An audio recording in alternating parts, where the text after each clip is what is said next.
Hey everybody, Sean here from BoredParacord, and today I'm kind of excited. I've been wanting to do this one for a while now, and I think I figured out a way to do it. But what it's going to be just a regular bracelet, and just keep in mind you can do any kind of variation of the weave. Um, but I'm just going to do a cobra on top of it, and we're going to use a dual hole cord lock to act as our closure and to be able to adjust the size of the bracelet. So the first thing I want to do is take the paracord, and I'm just going to wrap this around my wrist. I'm still working with a really bum shoulder right now, so I can't really move my right arm too much. So once I figure out what the length is around my wrist, I'm just going to mark it just like that and then double it. And these are going to be the inside strands of our bracelet. Once we double it right to here, I'm going to add about about 5 inches, I would say, about right there. And we're going to cut that. And then we're going to seal both ends, but on the one end that's what we just measured out, I'm going to create a point so that it fits through the cord lock. Let me just make sure I got the right one here. Yep, okay. So we're going to do this one first. This is going to be part of the cobra, so this one doesn't have to be to a point, but this end does, and I've already done it to this end. You can kind of see the point there. Go ahead here. So some of you on my last video had asked me, hey, where's that blue bracelet you wore in that you've been wearing in every video of yours? And there's a little story to that, and I'll get to that in just a little bit. But as you can see, these are both to a point now, and you just want to check just to make sure that they'll both go through the cord lock, and they will pretty easily. Okay, so this is what we're going to be tying our weave around.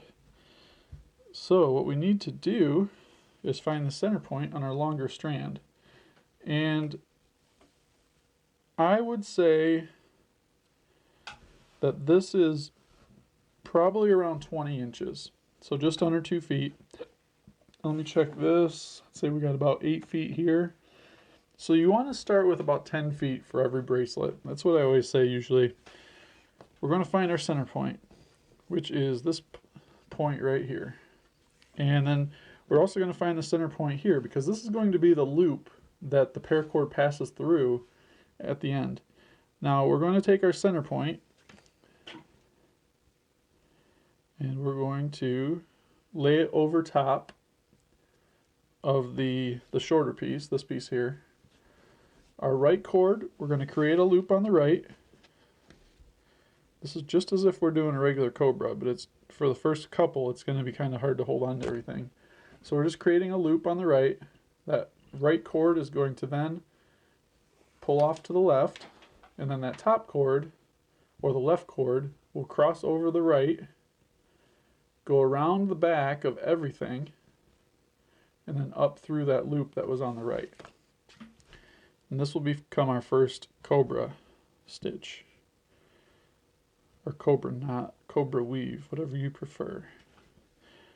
There we go. And I chose this color because it's a new color. I have not used it yet. Let me zoom in on this. It's pretty cool looking. There we go.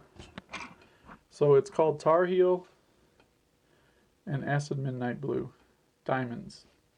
So I hope you like that one. But I usually don't do my videos in pattern colors, but I decided to give this one a try. And so once you get your first one, that cord that went over top to the left, you're going to use that one as your over top cord every time, whether it's going left or right. So now take that cord, create your first loop on the left. The top cord or the right cord crosses over around the back and up through the loop, and pull it tight. And then you can start to see the cobra weave starting to come through. Now you want to pull really, really tight right here, because what you don't want to happen is for this to slide off the end, which it is possible to do, but not if you crank down on the first couple. All right, so now the top cord comes off to the right, so we'll use the right cord over the top, across the left cord over top, and then behind, and up through the loop.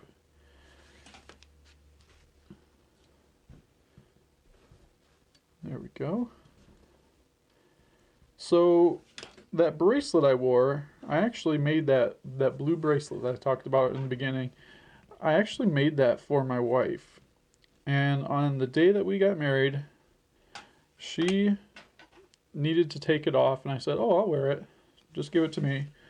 And I wore that for probably, oh man, I don't know, 3 years, I would say.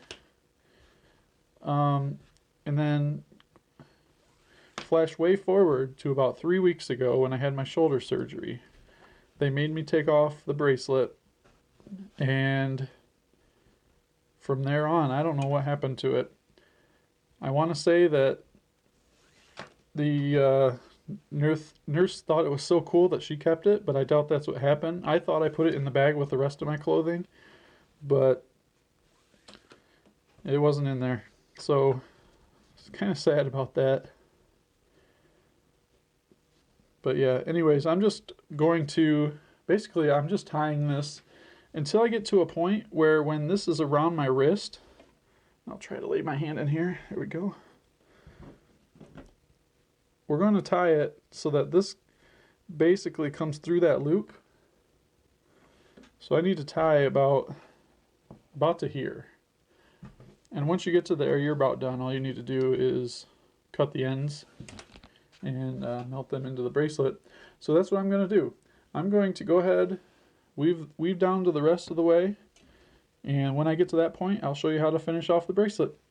I'll be back. Okay, so I have, I don't know, about 4 inches on each of these strands off the end, and I've pretty much tied as far as I want to go with this. It gives me a nice bracelet. Once the cord goes through there, you're looking at probably a 7-inch bracelet here. So 10 feet was just about perfect. It gives you a little leeway, gives you about, I don't know, 10 inches on each working end. And then these are considered part of the bracelet because you do need them. So let's just go ahead. I'm going to cut these off, and you want to cut this pretty close to the bracelet, about as close as you can get without cutting the bracelet. Go ahead and use a torch lighter to melt this. And I'm just doing it real lightly, just so that I'm only melting the piece that was cut. And I'm going to use my smoothing tool to make that nice and smooth so that it doesn't irritate someone's skin. Yep, and that's really smooth right there. And then go ahead and do the other one. Very close to the bracelet. Make sure you have sharp scissors too. It makes a huge difference. And I'm being extra careful because I can't see the flame. The lights that I use are really bright, and it makes it to where I can't see the flame. So I just use the smoothing tool, smooth that right over, kind of in a rocking motion. Get that out of the way. And then the last thing you have to do is put these 2 pieces of cord through here. You put it through the loop at the other end, just like that.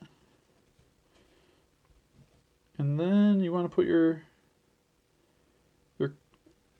dual hole cord lock on here.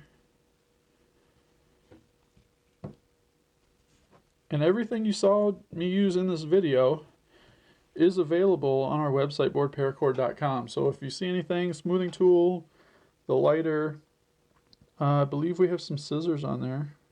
I could be wrong about the scissors. The cord locks are definitely on there. We have other versions of cord locks too, like if you wanted to use a single strand cord lock. We also have another one that's round that does 2 holes. That's a good one too. But yeah, I hope you like this video. Don't forget to hit that subscribe button. It really helps us out, keeps the channel going, and it keeps us motivated to bring you videos. So definitely check out that subscribe button, and then check out our Facebook group, facebook.com/groups/paracordon. That's where you'll find a lot of people posting a lot of different kinds of things. and you can get some major inspiration from a lot of the people that are in there. So I look forward to seeing you in there, and until next time, paracord on. Do me a quick favor and hit that subscribe button to your left. There's other great videos all the time, and there's a few to the right side of the screen, and you can also buy Paracord at our site with the link at the bottom left. Thank you again for watching.